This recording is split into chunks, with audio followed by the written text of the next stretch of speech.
You saw that fire burning, and I'm saying only Elon can do this. It must be an Elon. And I tell the story. I told it last night. I had a man on the phone. I had the screen muted, no sound. I was talking to a very important man, happens to be here. And that very important guy, one of the most important people in, I would say, the country, actually. But, you know, I was president, and now it looks like I was going to be maybe president again, so I figured I could ask him to hold.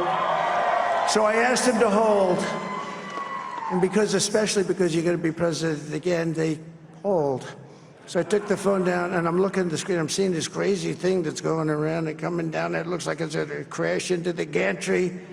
And I said, oh, no. And I said, do me a favor, do you mind holding for a couple of minutes? I want to see this. I thought it was a space-age movie or something. I put the phone down. Bad part, I didn't pick it up for 45 minutes, and he was holding. But this spaceship came down, and I saw those engines firing, and it looked like it was over. It was going to smash. And then I saw the fire pour out from the left side, and it put it straight. And it came down so gently, and then it wrapped those arms around it, and it held it. And just like you hold your baby at night, your little baby. And it was a beautiful thing to see. And I called Elon. I said, Elon, was that you? He said, yes, it was. I said, who else can do that? Can Russia do it? No. Can China do it? No. Can the United States do it other than you? No. Nobody can do that. Well, that was President Donald Trump, who is speaking to a raucous crowd at the rally in Florida. He's been speaking, awaiting to be confirmed re-elected as the 47th president of the United States, despite the fact that the former president did say that they've had a magnificent victory, declaring that he is the victor winner. He has not yet achieved what the American electoral system called official electoral college votes that is needed. At the moment, our partners in the United States, CBS, have been projecting 266. He still needs to get to 270. We'll keep an eye on that as the news come in, as the counting, I beg your pardon, continues.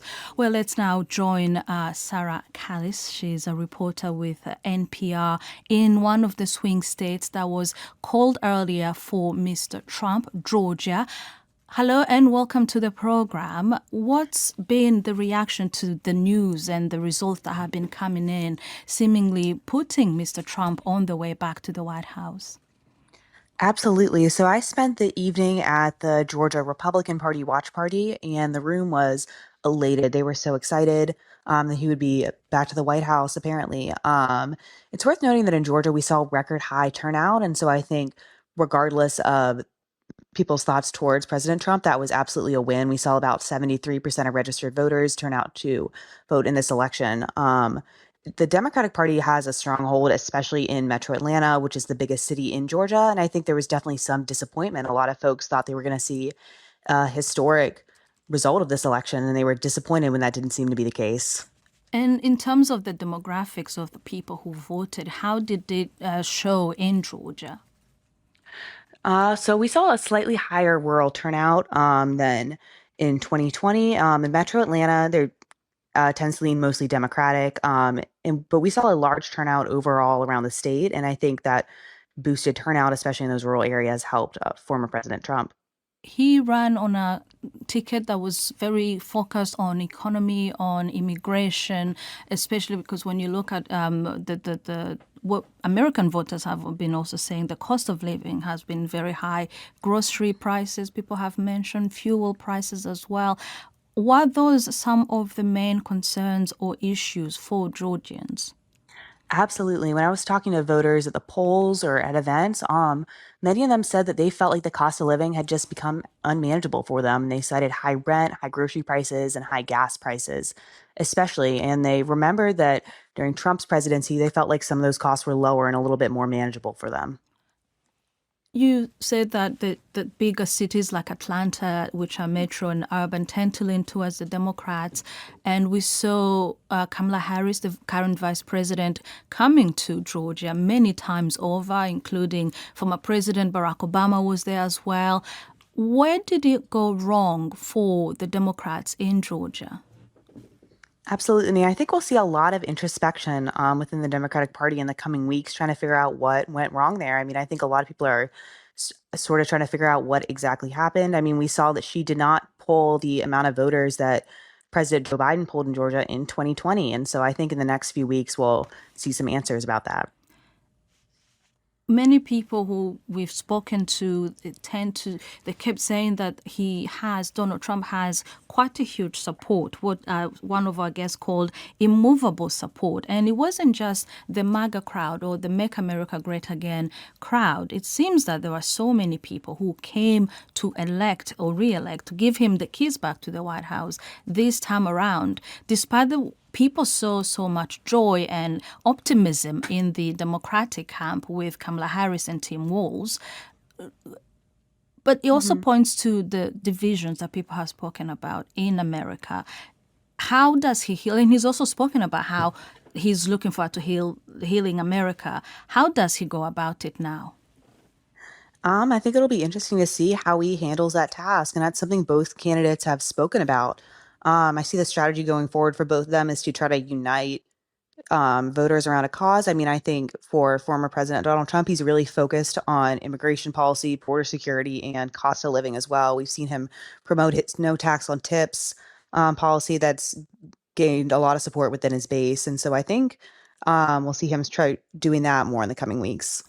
The Edison research has released some of the figures in terms of how Americans voted, and they said that independent voters accounted for 34% of voter turnaround in America, and they put the same number, 34 for Republicans and 32 for Democrats. Were the polls right when they were calling it neck to neck, or nobody clearly could have called for independent to be this high? I think a lot of people definitely expected it to be a lot closer than it ended up being. I mean, it seems like Trump is likely to win by a wider margin than I think anyone predicted, both in Georgia and nationally. Let's look at the man who potentially, or indeed in very few moments, could become the next vice president of the United States, J.D. Vance. He is a senator for Ohio, but this is the first time that probably Americans had seen him on a national stage. Who is he? What are some of his beliefs and policies that, clearly was a good match for him with Donald Trump, because they just seem to be projected to win this? So JD Vance is a fairly new face to American politics. I mean, he's in his first term as a U.S. senator, and we're seeing that a lot of his politics really echo former President Donald Trump's. They tend to be aligned on a lot of key issues, and he's made a couple state visits to Georgia throughout the election cycle to try to pitch for voters for President Trump as well. How much of a sigh of relief will it be in America at the moment that it looks like it's about to be called for Mr. Trump and that as the new re-elected president for the country, considering that back in 2020 took about 3 to 4 days before a clear winner was declared? I think folks will definitely be excited to have a clear winner tonight. I think a lot of people were expecting to have several days before they really know who's going to win the race. And I think a lot of voters that I have spoken to are sort of ready for it to be over, and they're over the campaign texts and calls and visits, and they're sort of ready to return back to normal life. All right, Sarah, thank you so much for your time. Appreciating coming on the program and speaking with us. Sarah Callis, their reporter for NPR in Georgia.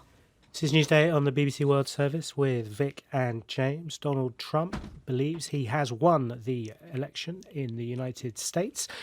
We and other networks have not all called it for Donald Trump yet, but the former president believes he's heading back to the White House. We made history for a reason tonight, and the reason is going to be just that. We overcame obstacles that nobody thought possible, and it is now clear that we've achieved the most incredible political thing. Look what happened. Is this crazy?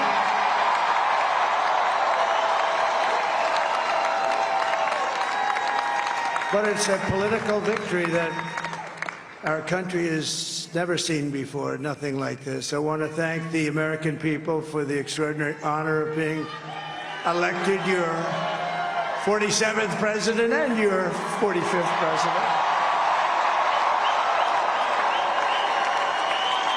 And every citizen, I will fight for you, for your family, and your future. Every single day, I will be fighting for you, and with every breath in my body, I will not rest until we have delivered the strong, safe, and prosperous America that our children deserve and that you deserve.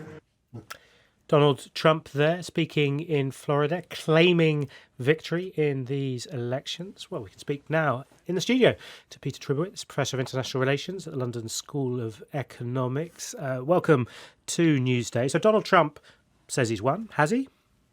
Not yet, but he's, it looks like he's broken the blue wall. The blue wall? What's that?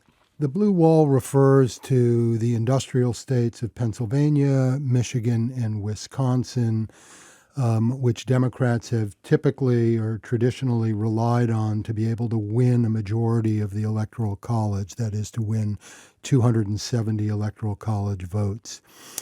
So Pennsylvania, it appears a number of networks have called Pennsylvania for Donald Trump, and with that falling, at this point, Kamala Harris would have to win not only Michigan and Wisconsin, but she would have to pull both Arizona and Nevada. Arizona was trending in Trump's direction prior to the election. Nevada was a jump ball, so I think no one knows how that is going to pan out. Nevada, though, has only, I think, 6. Indeed, but at this point she has to cobble together 19 electoral votes to make up for what she lost in Pennsylvania, assuming that call stands up. And I think at this point we have 3 or 4 networks in the United States calling it. I think Fox News was the first, but CNN and NBC have done so as well. I'm just arriving here. I don't know whether BBC called it. Along with our CBS partners, we haven't called it yet. But I tell you what, Donald Trump is speaking again. Let's hear what he has to say. Again for all Americans. So I want to just tell you what a great honor this is. I want to thank you. I will not let you down. America's future will be bigger, better, bolder, richer, safer, and stronger than it has ever been before. God bless you, and God bless America. Thank you very much. Thank you very much. Donald Trump there making the sort of statements one would expect. I'm going to make this country even greater, the greatest country on earth by a margin, those sorts of sentiments. Also, though, talking about healing. Was he in some way trying to position himself then as a less divisive figure in that speech, you think? I think there was some of that in this speech, that he realizes, how could you not, that the country is deeply divided. This would have been true if it were Harris making that speech as well.